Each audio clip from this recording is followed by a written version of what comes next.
world would be a lot better off without kids. Welcome to the Shermer High Alumni Association. I'm Kristen. I'm Janine. And I'm Carol. And we rewatch movies from the 80s to determine, did that age well?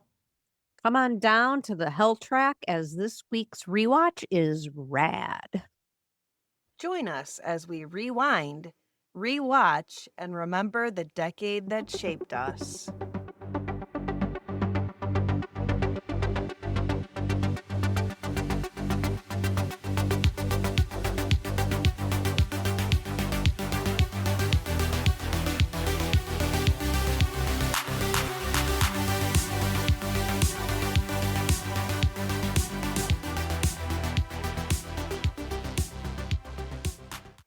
Hi, guys. Hello. Hi. Hi, Kristen. Hi, Carol. Hi, guys. How you guys doing? Totally phenomenal. How are you doing? Oh, just great. How's the weather there? Cold. It's not, it's colder. We had a heat stretch last week, but now it's getting into the 30s. It's like snow-wise out here. Not where we are, but up in the mountains. This is our 35th episode. Happy Yay! 35th, everybody. That's crazy. It really is Wow. crazy. I was telling a coworker that we were almost at episode 35, and she was like, wait, what? You've done that many episodes? Because you know how people are like, oh, yeah, I should listen to your podcast. I'm going to Right. listen to your podcast. And I'm like, or yeah, I'm going to catch up. I'm going to catch up. And I'm like, you have almost 35 episodes to catch up Right. on. And they're like, holy crap, you guys have 35 episodes? I'm like, yeah, we have a lot. We've We done have a a lot. lot to cover. We do. And it's never ending. I It know. really isn't. It really isn't. Yeah. And then people keep mentioning more and more movies. And I'm like, oh my God. We're I going to know. be 80 covering the 80s. Yeah. I know. I know. And then someone was like, oh, you could do like a spinoff of all the like HBO movies that came out in the 80s too. And I'm like, oh my God, don't. That's No. a whole new world. Made for TV movies? Yes. Oh, man. Oh, I don't even know I don't even know what those would be.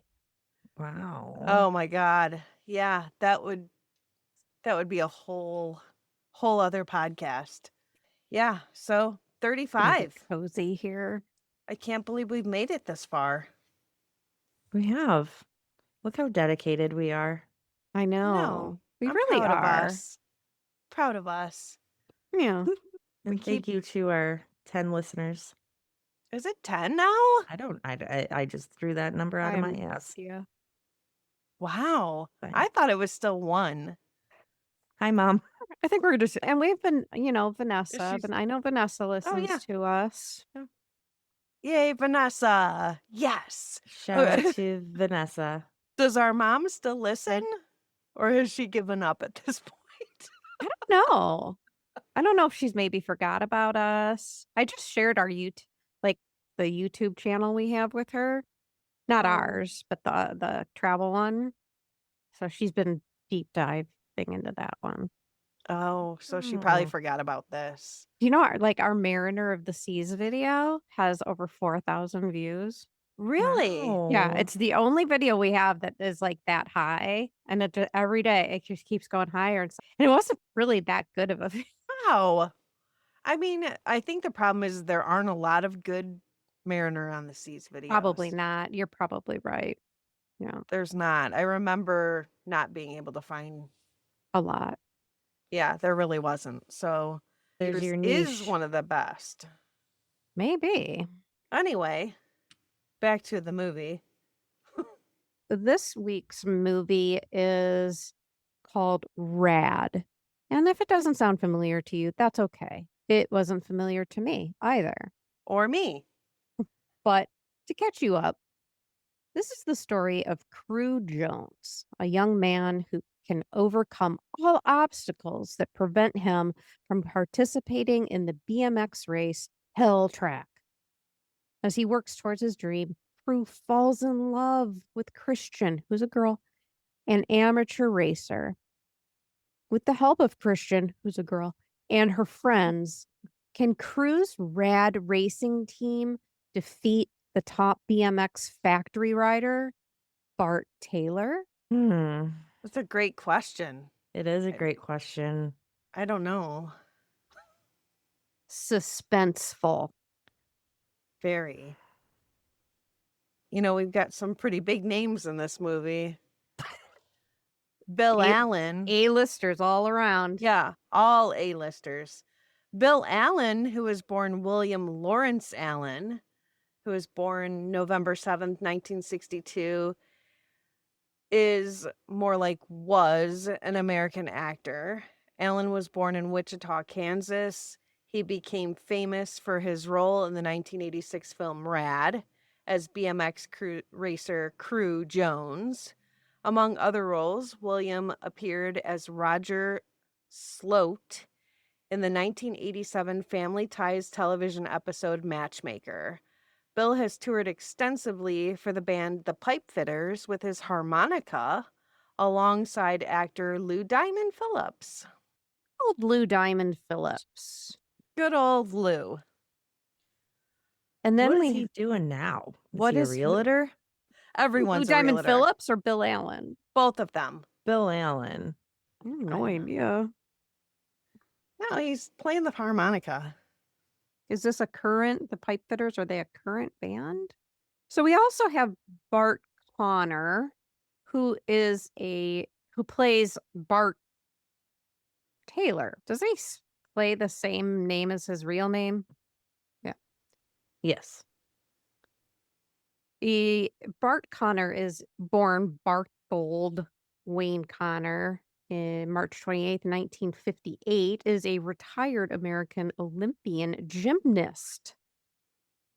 He was a member of the U.S. men's national artistic gymnastics team and won 2 gold medals at the 1984 Summer Olympics. Oh, bro. And then you went and did this? Yeah. What year was this out? What year is this movie from? 86. Oh, that's so sad. He owns and operates the Bart Connor Gymnastics Academy in Norman, Oklahoma, along with his wife, Romanian Olympic gold medalist Nadia Comaneci. Oh my God, he's married to Nadia Comaneci. Now Oh, he wow. became somebody. Okay, that makes sense. Okay. In addition, Connor is a longtime gymnastics commentator, and both Comaneci and Connor are highly involved with the Special Olympics. Nice. Good. How he got this movie role is confusing. Yeah. Very It random. really is. Here's our only A-lister, if you want to call her that. Think that's a stretch. Yeah. No, I know Dearsy. you've got Talia Shire. No way. No. Okay, so Lori Loughlin, who used to be an A-lister, Okay. because what's she doing now? I don't think she was ever an A-lister. Okay, so Lori Loughlin, who used to be a B-lister, or maybe a B-minus lister? I don't know. I mean, so- you think of A-lister, you think like George Clooney. Do you put Lori Loughlin at Oh, the no, I'm sorry. Okay, so she's a C-lister. Okay, so Lori Ann Loughlin was born July 28th, 1964. She's an American actress. From 1988 until 1995, she played Rebecca Donaldson. Oh, God. Katsopoulos. The ABC sitcom Full House, and reprised the role for its Netflix sequel, Fuller House, from 2016 until 2018. Loughlin is also known for her roles of Jodie Travis in The Edge of the Night from 1980 until 1983, Debbie Wilson in the CW series 90210 from 2008 until 2012, Jennifer Shannon in the Garage Sale Mystery television film series from 2013 until 2018, and Abigail Stanton in When Calls the Heart from 2013 until 2018. She was a co-creator, producer, and star of the 2 seasons of the WB series Summerland from 2004 until 2005, And after her 2-month prison release in 2020 for conspiracy, she resumed her career and appeared in several television films and series, including episodes of Blue Bloods, Ted, and Curb Your Enthusiasm, and a recurring role in On Call. I'm sorry. I think we have to reevaluate how we're doing bios. Like, you spent 13 minutes on her like D-rated TV shows and then like casually throw in like a prison stay. Hold Well, on. that would have made it a lot longer. Was she one of the Yeah. people that fixed The colleges, yeah. college? Yeah. I remember that. Don't do that, folks. No. Nope. So then we have Talia Shire. I don't know how she got into this because, first of all, she's a Coppola. Yeah, she must have been doing somebody a favor. She is very well known from Godfather series as Adrian. Like, literally, she's Yeah. Adrian. Yeah. And also Rocky. She's hands down the most notable person in this movie, I think. American actress and member of the Coppola family. She's best known for her roles as Connie Corleone in the Godfather trilogy and Adrian Balboa in the Rocky series.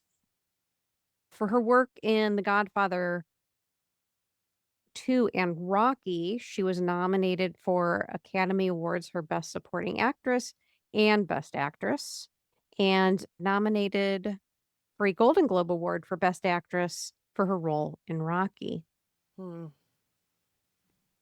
We also have Ray Walston, who was born Herman Ray Walston. He was born November 2nd, 1914, and passed away on January 1st of 2001.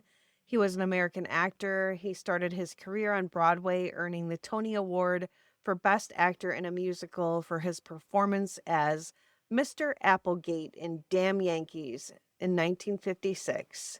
He appeared in the film South Pacific in 1958, The Sting in 1973, Popeye in 1980, Fast Times at Ridgemont High in 1982, and Of Mice and Men in 1992. Walston also starred as the title main character on My Favorite Martian and as Glenn Bateman in the miniseries The Stand in 1994. For his role as Judge Henry Bone in Picket Fences, he earned 2 Primetime Emmy Awards. The Commodore. Yes. And Mr. Hand. Yeah. Aloha, Mr. Hand. We'll get into the scenes, but I just refer to him, I believe, as Mr. Hand throughout the movie. It's easier that way. Nice. Yeah, it makes sense. Yeah. So this movie had a $3 million budget, which okay. And it was the bike. it was the bike truck. It was the the actual BMX bike It rider. was the pro bike riders. Yeah. Yeah. But at the box office, it's a huge disappointment at $2 million. It was released March 21st, 1986, and they are going to re-release it this March. Yeah. Carol, we have to go see it. Happy Totally. 40th anniversary To Rad. Rad. And at release, this movie was rated PG. Rad was primarily filmed in and around Cochrane and Calgary, Alberta, Canada, with some additional scenes shot in California. The beach montage was shot on Torrance Beach, California, near Miramar Park, and the Pipeline Skate Park in the Upland Claremont area was used for the opening scene. Nice. Do we have any comments, thoughts, feelings before we jump in? Oh, this is a very special movie. Okay. Yeah. You ready? Even though it's one of my husband's favorites, we're going to whip through it pretty quick. Okay. All right. Let's do it.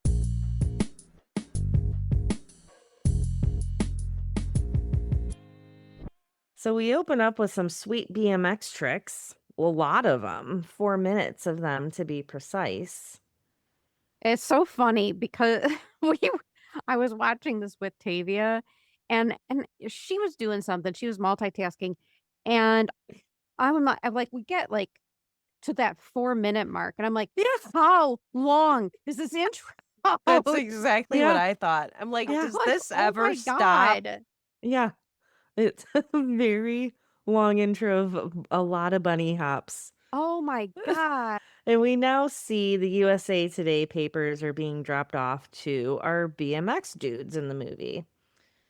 What a perfect job for bikers. I mean, you get the papers delivered and then you're off. Oh Like my gosh, that's yes. And those like the how do papers get delivered now? do I they? don't I don't I mean, I think people get the New York Times and Wall Street Journal all over the world. that I've seen there's a couple people in our neighborhood that still get papers, but there's somebody who just pulls up in a car. Mm-hmm. Oh, Kind of like an Amazon delivery. They just walk up and put it on their porch. okay. Yeah. All right. But like, we knew all our paper boys and stuff like that, Mm-hmm. paper girls or whatever. And Don't have that ah, anymore, man. time gone by. It is. All those kids without jobs now. I love their over the shoulder. Holders. Yeah, it The was paper like holders, yeah. Like I it's remember not those. it's not like what we had. That was like a messenger bag is what we had. This was like A a But I think, smock. yeah, I think like a that was like, smock that had pockets on the front. and it had 4 compartments. I think that might have been specifically for USA Today because I do remember the more Mhm. messengery bag one that you're talking Yeah, about. that was like serious paperboy holder thing. Yes, they took this very seriously. Yes, they did. So our main character, Cru, we see him jumping fences and cruising along like a gazelle on 2 wheels, delivering these papers. Then one of the boys is hit by a car, and he brushed it off with a whew, gnarly, because that happens. You just get hit by a car, and you're like, oh, yeah, that was cool. Let's keep going. Yeah, no big deal. Yeah. So they deliver to houses, a boat, a 7-Eleven, an active fire truck. Nothing will stop these boys from delivering the news, or this town is way too predictable. Like, everybody was just like standing outside, and the fire truck was in the same position. It was just it must be like Groundhog's Day every day in this city. So now we see Mr. Hand, or the Commodore, whichever you want to call him. And he's also on his bike. But Cru smashes what's in his hand with a flying paper that he throws at him. And Mr. Hand says the world would be better off without kids. Thought that was a great line. We wouldn't have a world if we didn't have kids because they do grow up. So we find out that Cru has a goal to deliver the papers by 7:10, not the 7:20 time it is currently. But I know he has like a true goal of 7:15. 7:10 would be ideal though. So now we flash in, we are at the school, and Cru says that him and Katie have something special. So now we cut to Katie, and she says that Cru is her biggest mistake ever. And that's it for that scene. Yeah, Like, it's really weird. Why? Why was this a scene? Okay. To prove that he could maybe kind of get a lady. Maybe. Or that he like Yeah. recently had his heart broken. Yeah, to kind of set a romantic aspect precedence of Yeah, but it was just really badly executed. it was Yeah, not. terribly. Yeah. So now we quickly go into a presentation slash meeting slash conference with the owner of Mongoose Bike Company, talking about making Hell Track a reality. The town will have great notoriety. And one woman asked how the town youngsters will feel when hundreds of outside kids come in to race, but they won't be able to in their own backyard. And she is told that they will hold a qualifying race, and Mongoose Man will put up $10,000 to a local youth that can qualify to be a mongoose rider. Right. So now we get into the heart of the plot. Now the riders are chilling and they have a magazine with an article about Bart Taylor. Cru says it will take a radical miracle to beat this guy. So now we see a motorcycle cop and he shows up to the huts that these kids are in. They're just in this random hut at a lumber yard. Is that like where kids hung out? I'm not sure the correlation with this lumber yard. They don't really get into that. That's not where they live. It's just, is that like where they hang out and smoke weed and drink or something? Yeah, I would like some more explanation on this. So we have the cop and they say that, so they're in the hut and they say, oh, he wants to play. So Cru sends the cop on a goose chase with Cru riding on top of piles in the lumberyard, and the cop gets to his dead end in the lumberyard as Cru makes it to the main road, where he just so happens to join his two friends, and says he has to go get his sister Wesley from school. So the next scene, we're outside of the school with a creepy carrot top looking kid that first hits on Wesley. Mind you, she's 10 years old. And then says that her brother Cru is nothing next to Bart Taylor. She proceeds to kick this kid in the shins, and Cru shows up to whisk her away. What was that terrorist act about back there? He said to her. And he proceeds to ride her through a sprinkler in true older brother fashion. Yeah, what was up with that sprinkler too? It It wasn't a sprinkler. It was some sort of cement. It was like Pee-wee's I thought it was adventure, like one of the weird things in his front yard. It was weird. Yeah, I totally thought of Pee-wee when I saw that too. So now the kids are at home and they're helping their mom bring in groceries, which, how very nice. Wouldn't that be lovely? And they both kiss her, and I was like, my kid doesn't kiss me. I mean, They're this was kids. showing They're very lots of happy to see their mom. lots Oh my of gosh. respect. I don't think she listens to us, but the sister, what's her name? Wesley. You know what Wesley reminds me of is our cousin Ellen. And she just looks exactly like her. You're very right. She Oh does. my gosh, it's so cute. That is funny. Yeah. So these kids have mad respect for mom. They're helping bring the groceries in. But Wesley leaks that Cru is going to compete for Hell Track. And now there's a discussion that Hell Track competition or qualifying day is the same day that Cru is supposed to make up his SATs. But Cru believes he has a chance. And his dad told him to listen to his gut. And this is when we find out that his dad is deceased. So now we're biking and stunting again, this time at a playground. Cru is practicing for the competition. So we just see him like flipping and flying and landing on mattresses. And that's about it for that scene as well. Very quick, whatever scene. And now there's a parade for Hell Track that will lead Just comes out of nowhere. Right. Comes out of nowhere. Now, yeah. And everything has this like circus carnival music that was making me feel like I was going insane. It was terrifying. It was. Yeah, it was really weird. And it's like constant throughout the movie as well. Yeah. Like, I would have to keep muting. I'm like, am I hearing this in my head? Almost like a horror movie. Maybe it was the Yes. only royalty-free music they could get a hold of. I guess that has to be the explanation. Right. Because it is in every other scene. And it made me feel like I was going absolutely insane. So we're at this parade for Hell Track, and we hear that it will lead the city to a lot of profit. There's new kids stunting, and some in the car making fun of this small town. Bart is in the Mongoose car, and he signs autographs on his way to harass Christian, who's the female amateur rider. Christian and Cru lock eyes, and now the cop is after him again for letting out a car into the parade. This cop is not very bright. He asked Christian if he's seen a kid on a bike. And she was like, yeah, lots of them. Dumbass. Like, and now you have to realize, is this the town's only cop? Yes.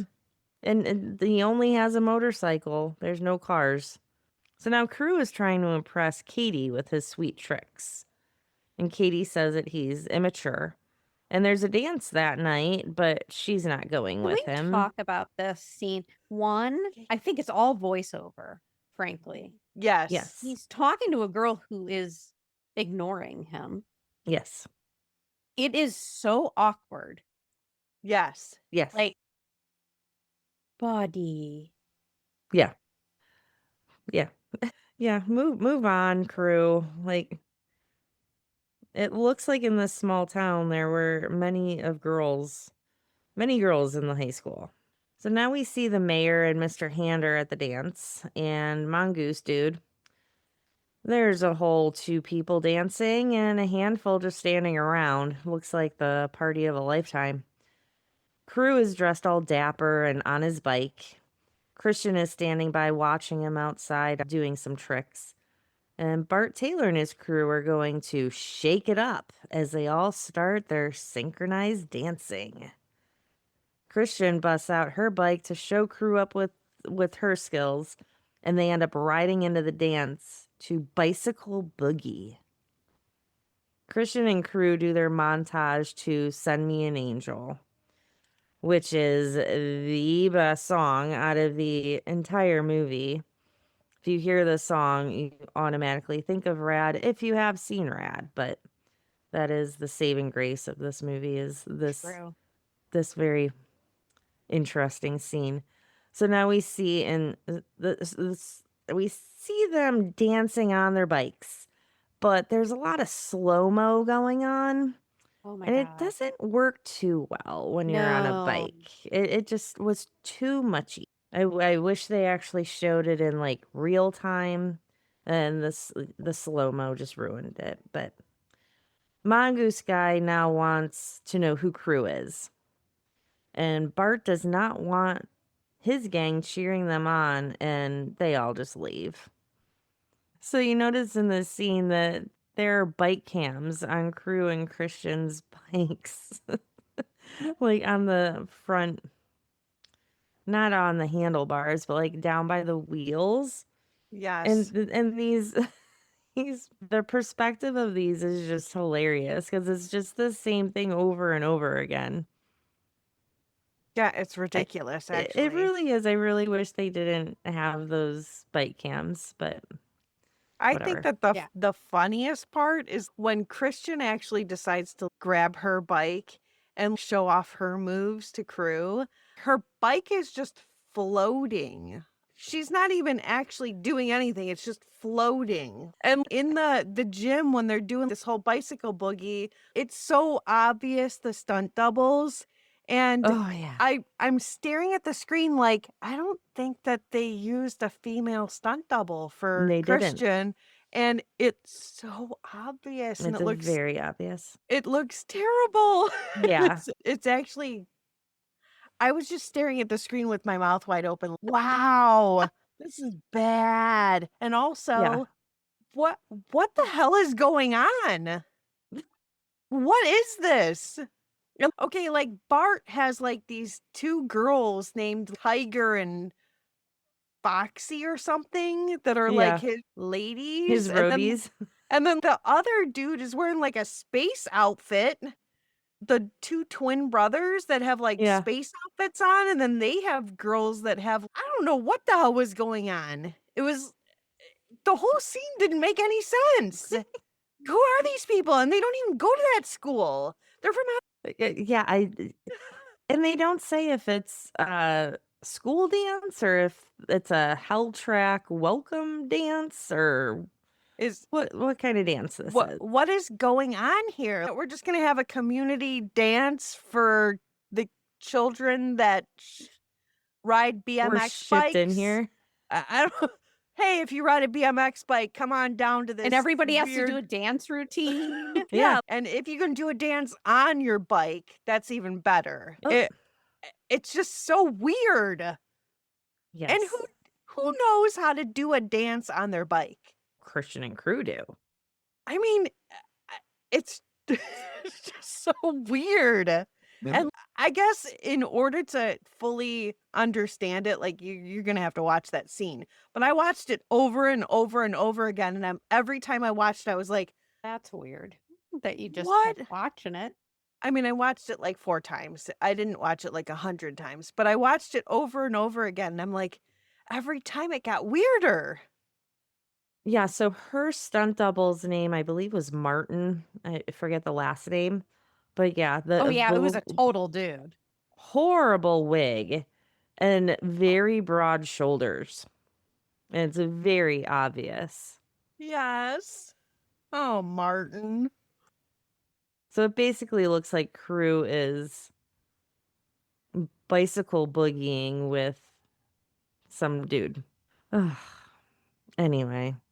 And Cru's stunt double, there's some parts where you can see like his hair is like falling. Now, for being a 1986 film, I would think that it would have more little hope to it. Yeah. But this had it had nothing. It was very run of the mill. Except for Send Me an Angel. I mean, I guess that's the only Yeah. part that you're like, oh, yes, Yeah. this song. Yes. Yep. So now we are at a restaurant and Bart comes in with his groupies and he's just a he's a dickhead. And then we see that Cru is a busboy there. And that's pretty much that scene. He wants his own table. Everybody gets their own table at a restaurant. Yeah, Right, you but he have to kicks out wait, the bro. local kids. God forbid you need to wait a moment. Like, who the fuck do you think you are, Bart Right. Taylor? Where else are we gonna go? Yeah, leave. Bye. Yeah. I got a Here- full fucking restaurant here. He Go reminds fuck me of yourself. Pizza Face from Grease. Ew, good one. Okay. Nice. Yeah. Yeah, we could totally relate him to that.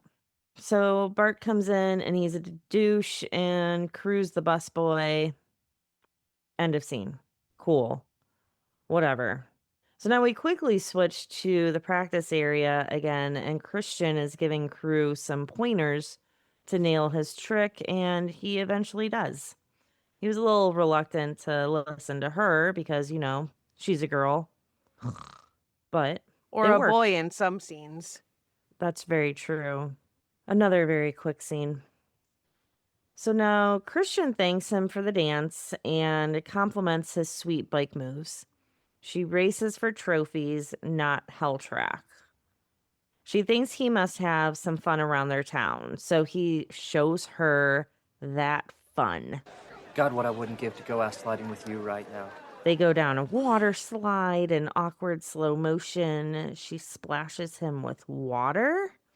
And then all of a sudden they're completely dry and they're cuddling. But don't they go down the slide twice? Yes. Because just in case you missed it the first Oh time, my god, it was they so- had to show it in slow motion. we had to stop what we were doing. And we were like, Yep. did we just see that correctly? Rewind. Yep. We Yes. saw that correctly. Yes. And it's like just a random water slide that's in the middle of the woods? Could be. I mean, Where you does this never even know take what you're- place? where you're gonna end up. Right.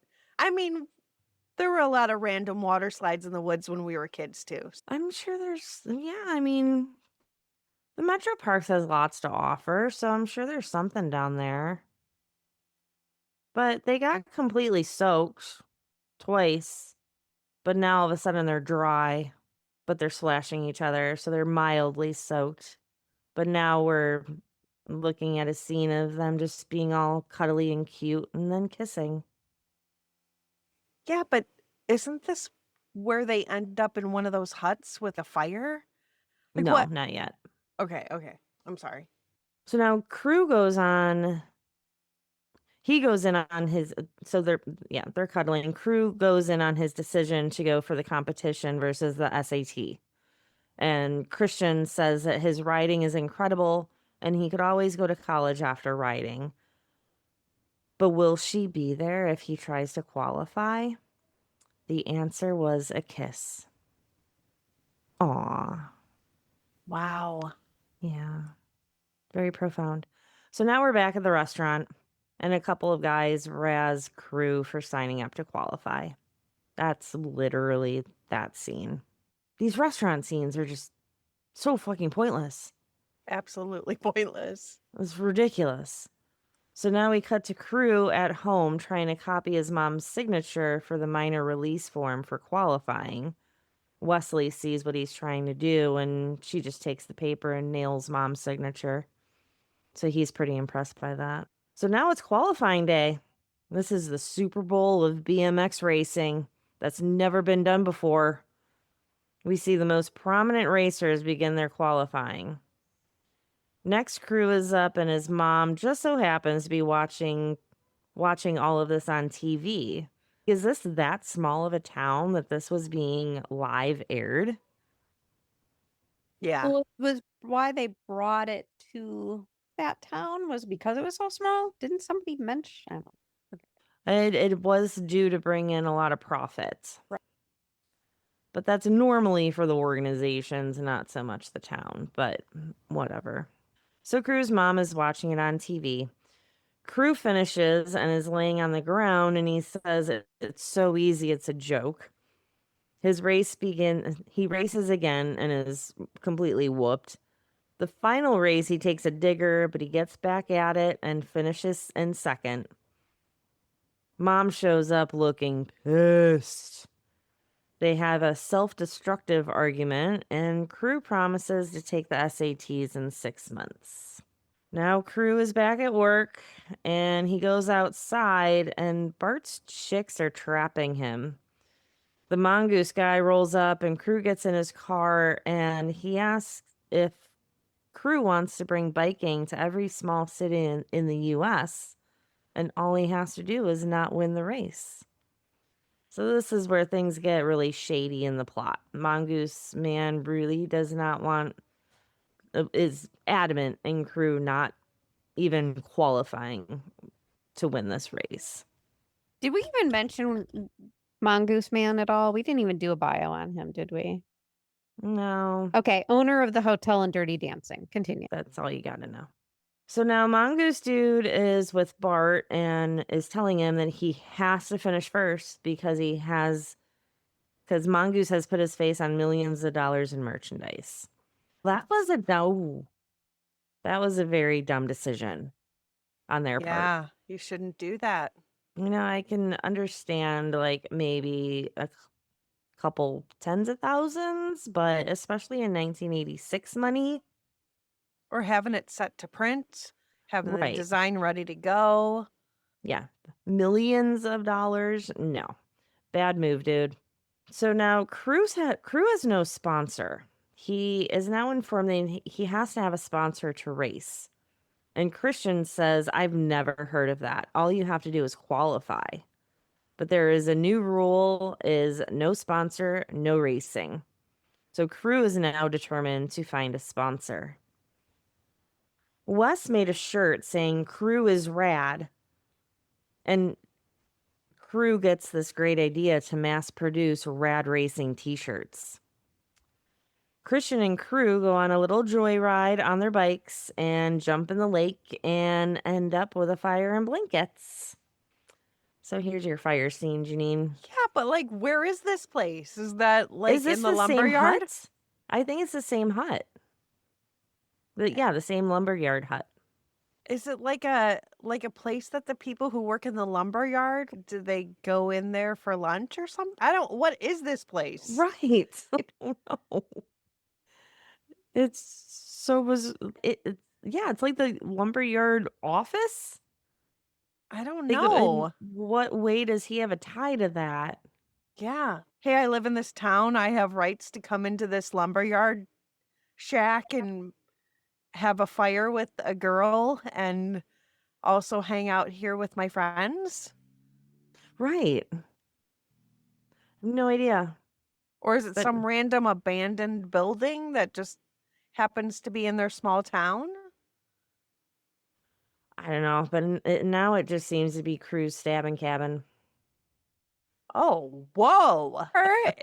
Oh, wow. Wow. Okay, so they're there with the fire and the blankets, and Cru is all in his feels and remembers how he was 4 years old and got a bike, and he felt in control and could go as fast as he wanted. And it was scary, but it felt good. And then they kiss. So yeah, it's now Cru's stabbing cabin. It's a kissing Stop cabin, calling Carol. it that. It's a kissing cabin. It's not a stabbing cabin. Touchy-feely, but not for everyone. Now we are selling Rad Racing t-shirts at Hell Track. Mongoose Dude says that he's proud of Cru for taking the bull by the horns. He tells Cru to be eligible in order to be eligible, the rider must be sponsored by a company with at least $50,000 in sales. Cru is devastated bullshit. again. Such bullshit. Yeah. And now Wes says she doesn't like them and kicks them in the shins. They almost had a hometown hero. The shot ends with a shot of the one and only town cop, again on his bike. Mr. Motorcycle. Yes. The only cop in that entire area. So now Cru's back in his hut and Christian finds him. He asks her to please go away. Oh my gosh. So Cru is now back in his hut and Christian finds him. He asks her to please go away. Cru thinks he should have taken the offer. Nothing can compete with money. Take what you can get or you're screwed. Christian thought he was a man. This is a very dramatic, over dramatic scene. Over dramatized. And now we see Cru delivering the papers again, and they are all delivered, and Cru beat his record time. Yay! Yay, Cru. Good job, buddy. So Cru. Now we quickly flash over to a city council meeting, and citizens are mad that the local boy is not given a chance. The town's only cop speaks and says that Cru and his friends have done something special. They've given themselves hope, and the talk about dollars kills that hope. We now fast flash to Cru finding Christian to talk. A chick tells him there's a meeting about him. The people are... That's when they're sharing an ice cream cone. They do share an ice cream cone and lick it, yeah. So, yeah. So weird. It's so awkward. It is very It is. weird. And it's just, the scenes are so And they're quick. bent. They're unnaturally their bodies are unnaturally bent. Like towards they're Yes. they're leaning into the ice cream cone, and it's you don't have to like, do all they're that. bent at the waist. Like Yeah, you don't have to do all that. Yeah, they're like Barbies. You could just be like, here you go. Here's some of this ice cream cone. Like, it's very strange. It's very strange. So the town meeting, the people are talking about money. They're gathering money to help out Cru, and they end up $27,000 short of the $50,000 minimum. So then we see Mr. Hand contemplating life. So now we're at Hell Track, and the MC says that Christian is being given the #1 amateur female rider in America award. And a note is passed to say that Rad Racing has now met all eligibility requirements. Mr. Hand is all sorts of happy, but he's made a mistake, according to Mongoose Man, because Mr. Hand bought $27,000 worth of Rad Racing t-shirts because they will be valuable one day. Yep. But My question is, how did these children produce that many T-shirts in that short amount of time? It was like 5 kids in a room that produced like how many T-shirts? I'm sure it was a pre-order. $50,000. right. That's I'm a sure they lot just of- went online and got some from Yeah. printify. Or, yeah, Right. they bought them from Temu and then, produced their own t-shirts. But that's a lot of t-shirts. And they were 'Cause she what, was $10 each? $10 each, and they made So that's $50,000. 2,700 t-shirts. Do I have that? Am I girl mathing right? Yeah. 10, yeah, 2,700 t-shirts. So I feel like Mr. Hand has a big IOU for t-shirts. That's a lot of t-shirts. It sounds like that's more than the amount of people in the town. Yeah. I mean, once they become like a big deal, everyone's gonna want a Rad Racing shirt. Oh my That's why he God. says it's a good investment. They'll be worth something one day. But Mongoose Man said that Mr. Hand is supposed to make sure the crew loses, and Mr. Hand flips off Mongoose Man, which I found actually a little surprising because, like, up until this point, it was so PG, it was almost ridiculous. Like, wow, we actually have. Oh, Wesley was saying some swear words. Okay, makes Was sense. she? Yeah. Oh, yeah. Oh, yeah. Okay. So now Crew's gearing up to start the qualifying race, and the only cop in town tells him, "You can do it. Pretend you're in the lumber yard."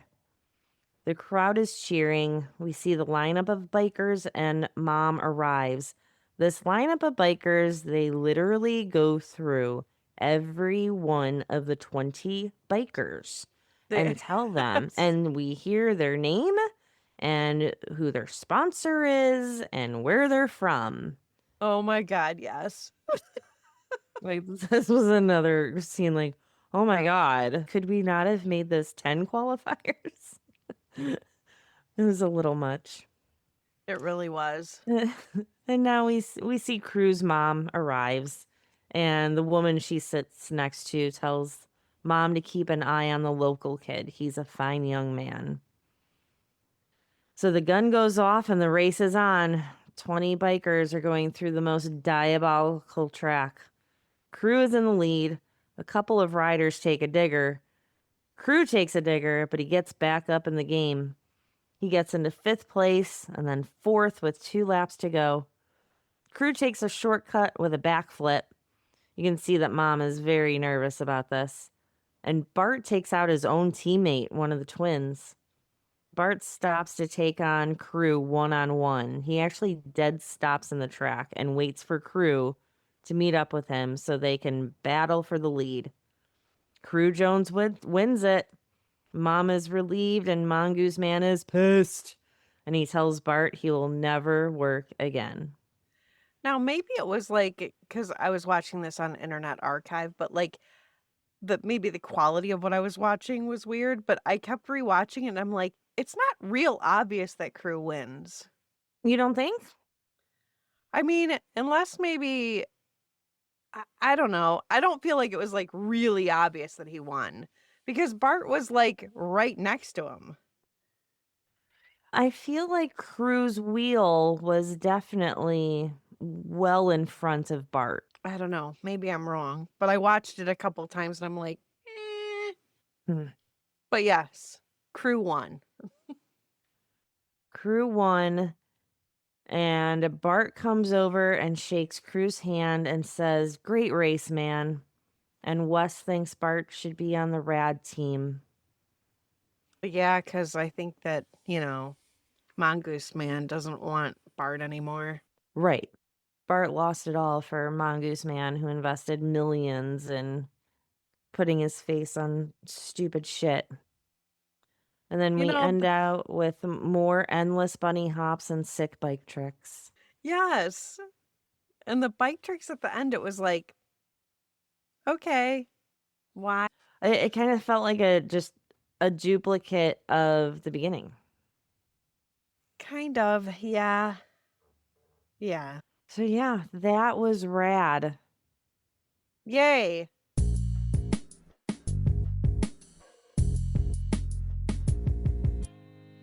If you haven't seen it, Don't. but Said it before. It's a horrible movie. We'll get into our reviews, but it has a cult following to it. Yeah. I mean, So I'll start out with some of the rewatch. So this film had little top critic reviews, and that's okay. It wasn't made to win major awards. It was made to spark excitement in its young middle/high school student viewers.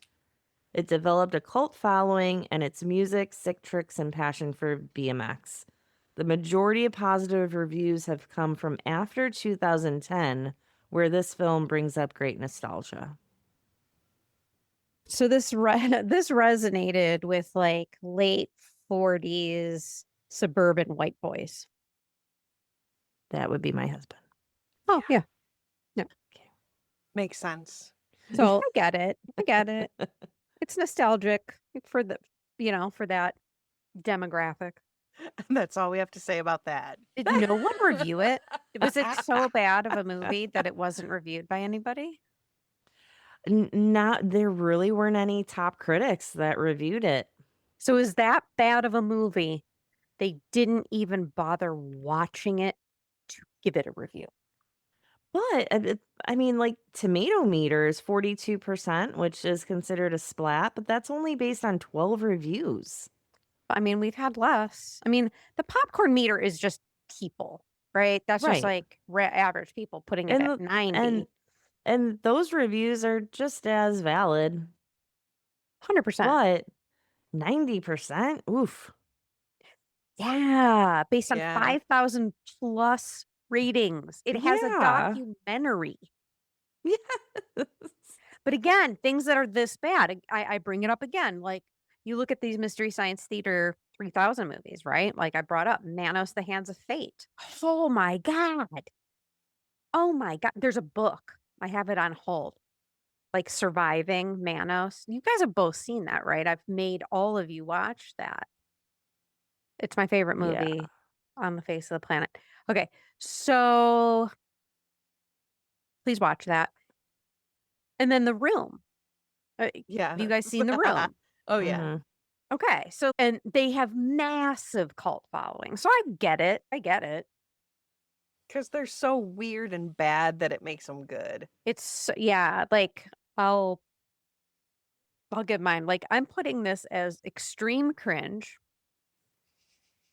due to the absolute horrid acting.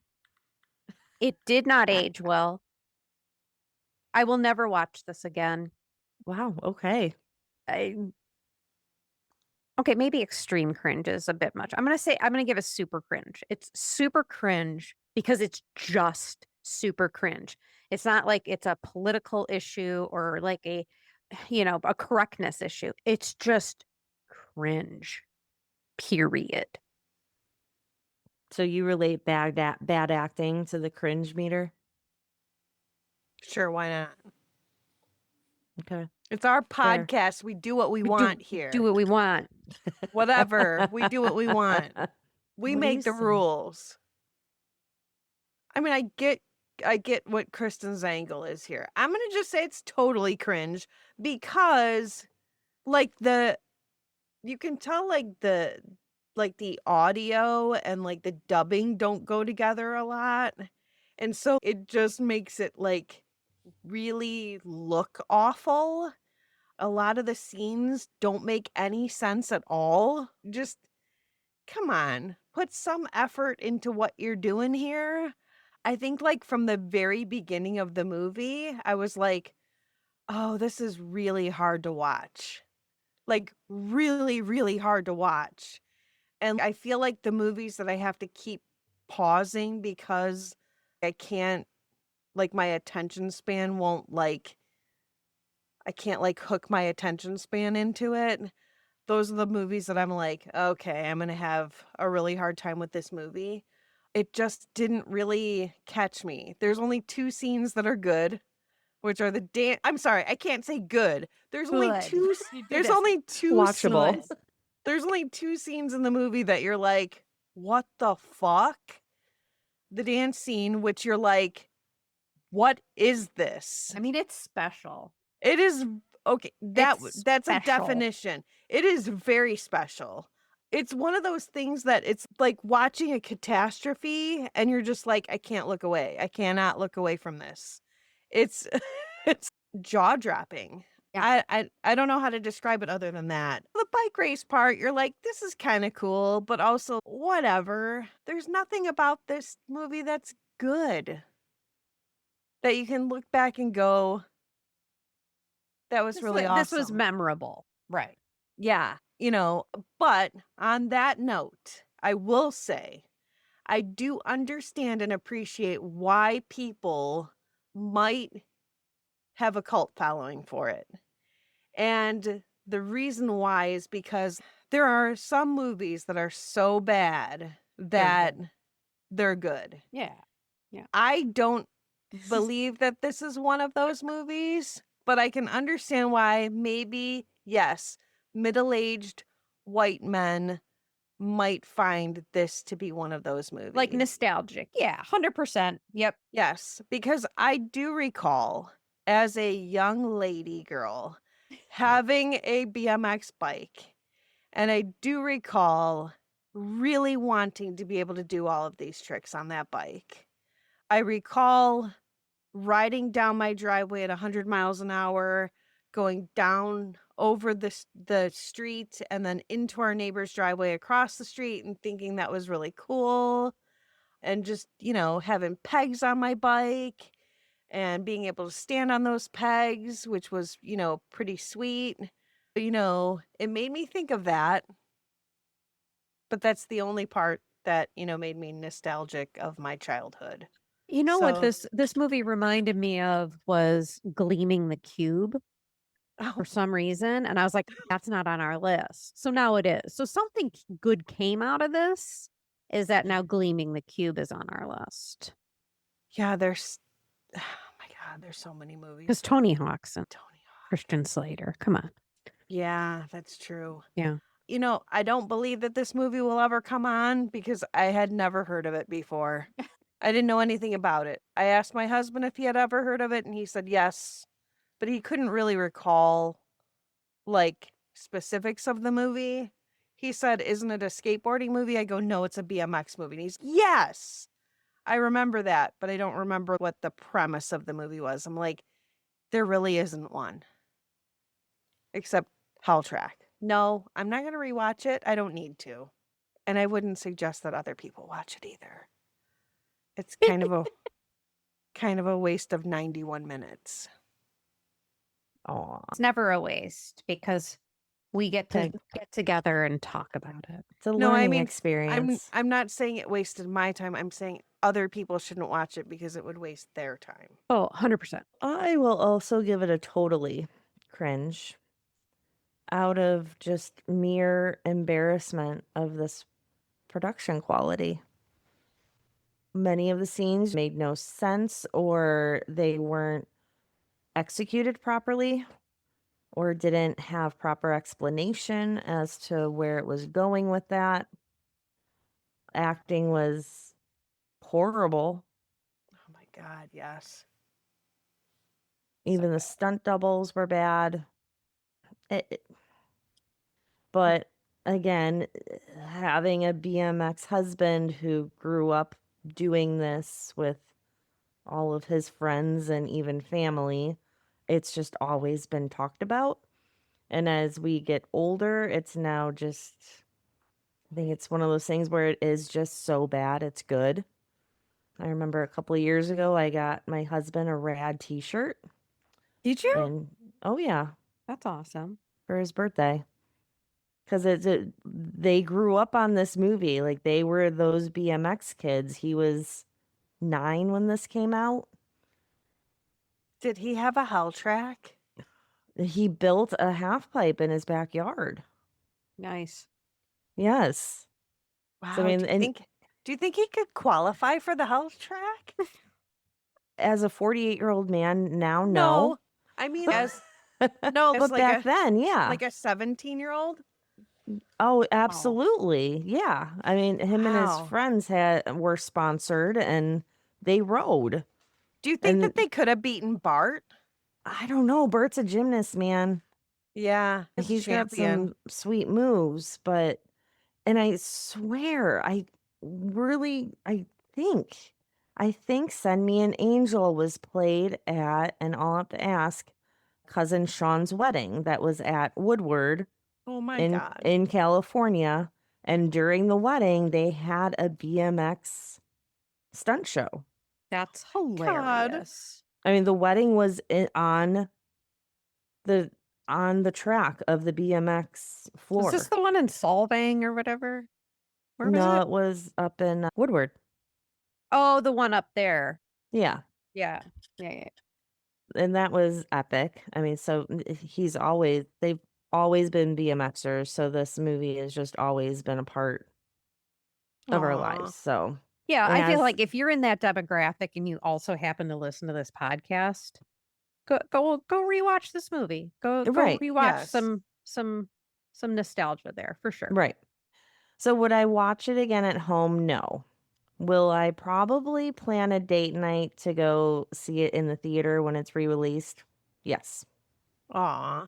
I also feel like the new digital version of it makes a big difference. I feel like I would go and see it at the re-release just to see it on the big screen. Yeah. I'd be open to, depending on how much the tickets are, because some of these re-releases, the tickets are like full price. Yeah. I'm sorry, what? Yeah. Who are you kidding? All right then. So, did we talk about that? How to watch it? So, like we just said, Internet Somewhat. Archive is free. And then YouTube Prime, Apple, and Google all have it for a nominal rental price. You over-rotated. No shit. Thanks for joining us at the Shermer High Alumni Association. If you had as much fun as we did, hit follow, leave a review, and share this episode with your fellow 80s movie lovers. Until next time, be kind and don't forget to rewind. Bye. Bye.